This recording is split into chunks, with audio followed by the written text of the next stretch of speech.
Well, thank you very much, Jim, and hello, everybody, and thank you all for staying.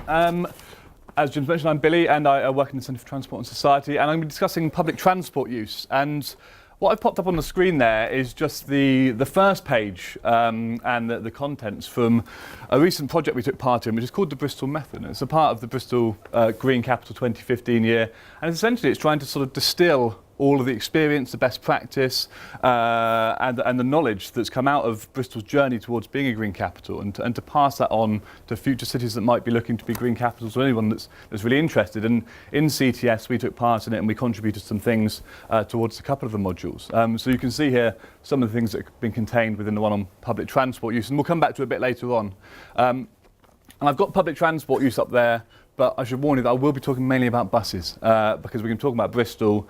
And as many of you will probably know, that in Bristol there's not a massively developed urban rail network, so we're going to focus on the bus network for the most part during this presentation.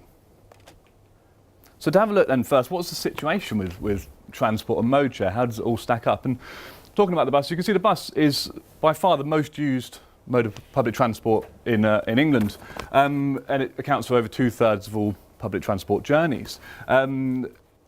The biggest story here, though, if you'll see on the right-hand side, is the domination of car travel. You see that 64% of all trips currently are made by car or van. And that's a huge proportion, you know, almost 3 times as much as even the short trips made by walking. And by now it's been established that excessive car travel is a bad thing for a number of reasons. You have excessive emissions, you have community degradation through the urban infrastructure provided for cars, and also you have the negative sort of health outcomes of a more sedentary lifestyle and a reduction of active travel. But of course, the car is very popular, you know, and for a number of very understandable reasons. It provides incredible convenience and freedom. You can go where you want, when you want. You have control over the environment, and also you have privacy. You have your own sort of bubble in which you travel. You can invite people into that, and it's a very seductive thing, car travel. And I think that's what's contributed to one of the interesting aspects of it is what you might call car culture. We live in a culture dominated by the car. Media is dominated by it, it's in film, it's in advertising, and it sort of entered into our national consciousness. The car is an icon. It's a thing which is part of what it is to be successful. If you're successful, you have a car. And I've put that quote up in the middle there because it's one that haunts me as a sort of a bus fanatic. And it's attributed to Margaret Thatcher, but by all accounts, she probably didn't say that. I think it was a member of her cabinet who said it at a party, but it kind of epitomises or encapsulates that ideal of the car, that if you have a car and you drive, that's what it is to be successful, to be the individual, to have that private space, you've made it. Whereas if you have to use public transport, you're a bit of a failure, you couldn't have a car. But that raises an issue, because public transport and bus services are a very valuable thing. You know, in government policy, it's recognised it has a number of positive social, environmental and health benefits. I've mentioned a number of these, but it helps to reduce urban congestions and thus emissions.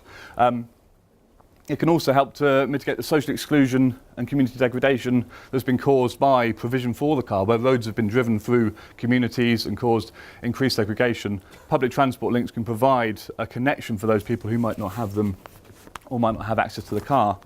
And whilst public transport is normally motorised transport, so you're not actually walking or cycling anywhere, moving away from car travel can help step towards active travel. You've got to walk to the bus stop, you get out of the house more. You're not just sitting in the car in a sedentary position and driving. So it can contribute towards a move towards more active travel as well.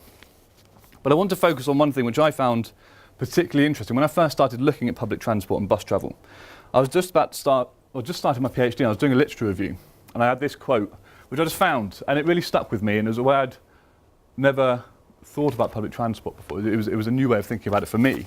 And I'll just let you read it through quickly before going on a bit.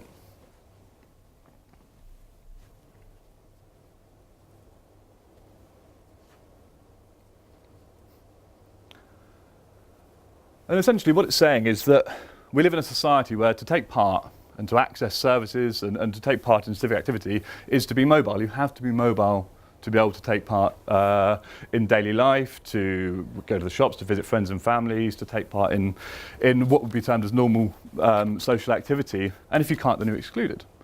And the idea here is that if we as a society place that burden on people to be mobile, then it seems reasonable, or it seems incumbent on us that we should provide the means for that to happen. There should be some basic level of provision that allows people to take part and to not be excluded from society.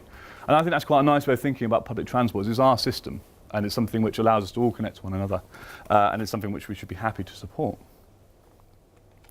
So I'm going to have a think now about Bristol, and in that context, think about Bristol's transport system itself. And I've said it's mainly going to be the bus, because we haven't got many trains, although they are trying to change that. But Bristol faces some specific challenges which are common to cities of this type. The first is about the 4 separate authorities. We don't have an overarching transport authority. There's actually 4 local authorities who have a stake in areas of what we might call the Bristol city area. And that creates some political challenges. And to the authorities' credit, at the moment, they are really trying hard to work together and to make progress. But one of the difficulties is that in the different authorities you have different population demographics. Some are urban, rural, semi-rural, and so you have different priorities and conflicting needs of the constituents. And so it's quite difficult to always reach agreement on what should be done collectively. As I say, Bristol's a historic city and a beautiful city, and it's difficult sometimes to therefore engage in sort of large infrastructural change. You can't just drive new bus lanes. There isn't a vast amount of space. The urban form is quite set. And so it creates issues in doing large infrastructure projects. Until recently, there's been woeful underinvestment in public transport. So probably 10, 15 years ago, it was a terrible situation. But more recently, the authorities have been very good at winning money. So it's on the up. But it's on this sort of foundation of a poorly invested in system. And there's little authority control. The bus services are largely, well, outside of London, a free market with a few exceptions. So anybody, you or I, could turn up and start a bus service, and we could do whatever we liked. We could run services when we wanted, where we wanted, and charge whatever fares we liked. And the authorities would have very little control or direction over that. They could make suggestions. But in that sense, the authorities are then left to pick up the pieces. So services which the authority might not want to run, so a service which might be socially worthwhile but which isn't financially viable, an operator wouldn't have to run it, but then the authority may be obliged to then pay the operator to run that service. So we are paying for the buses, we are subsidising the buses, but we don't get any returns. And all of these have contributed to something I'm sure you've all experienced, which is Bristol's severe congestion, which you go past or are in every day. We have some of the lowest average vehicle speeds in the country. And it's caused by a number of these factors and more. So what is Bristol doing about it? As I said, more recently there's been a positive change in what's been going on. We've been writing the Bristol method of Bristol's transport journey, excuse that pun, but in that move towards a more sustainable transport system, back in 2006, the authorities, the 4 authorities in the west of England got together and decided to start building the GBBN, or the Greater Bristol Bus Network, which is what you see here.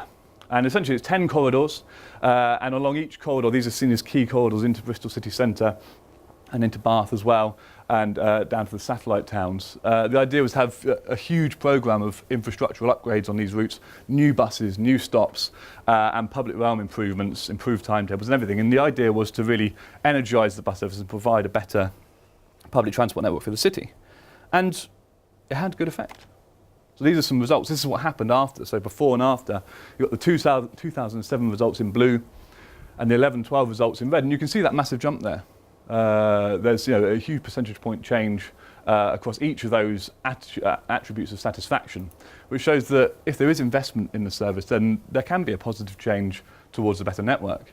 I mean, Bristol's got a long way to go before it's got anything resembling a fully acceptable public transport system, but it is attempting to make that journey. And there's more things going on. So this is some of the work that we've been involved in. So the top one there, the West of England Sustainable Travel, is similar but not quite the same as the GBBN that you've just seen. It is a package of sustainable travel measures, almost £50 million worth of investment in the city, which is just coming to an end now at the end of the 3-year period.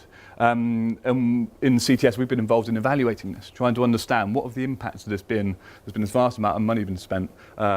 Has it had an impact? Are more people cycling, walking, using the bus? There's first fairer fares for all. Some people may have experienced fairer fares. And whether or not they are fairer is a subject of much debate on the internet.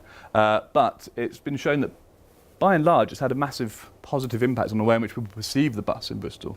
I've been running the data for this year on year in the evaluation.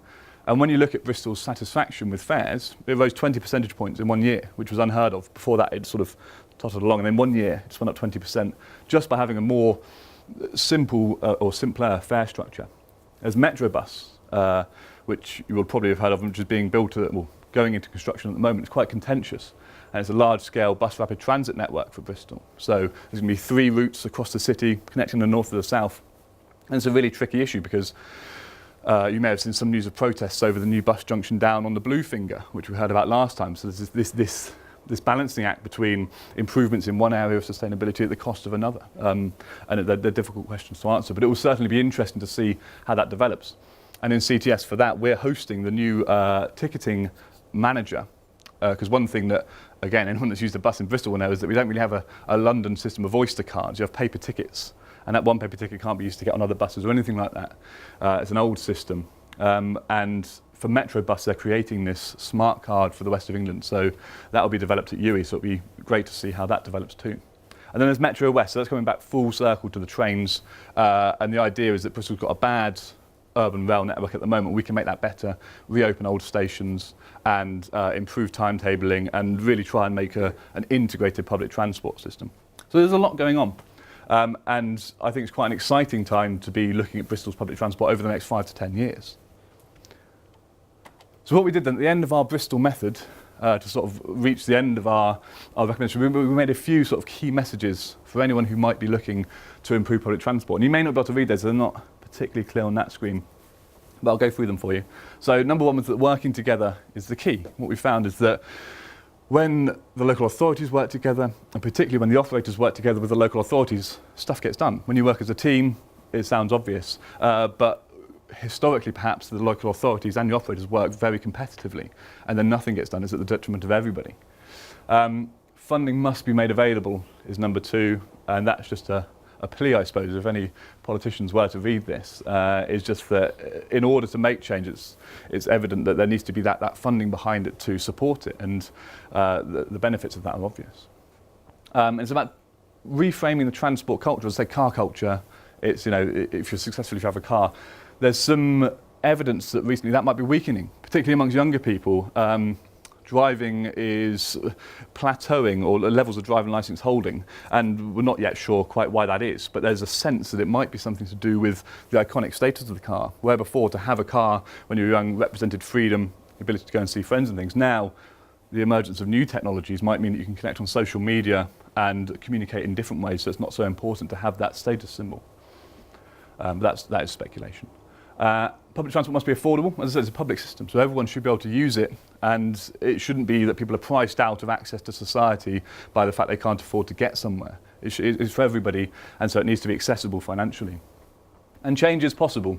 I think if we'd have been having this chat 10 years ago, I'd have been booed off by now, purely because you wouldn't have thought that what was happening now would be the case. And Bristol's bus network has got a bad rep, most of it deserved, but it's struggling to overcome that. And it has improved, and it will continue to improve.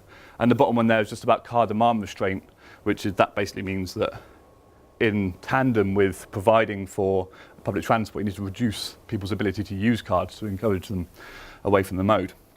And that's all I'm going to say on buses, but I'll leave up there just for a second a couple of questions to be thinking about for later on. I normally give these to students in any lectures that I do, but there's a couple of interesting thinking points perhaps for when we do have questions. So thank you very much.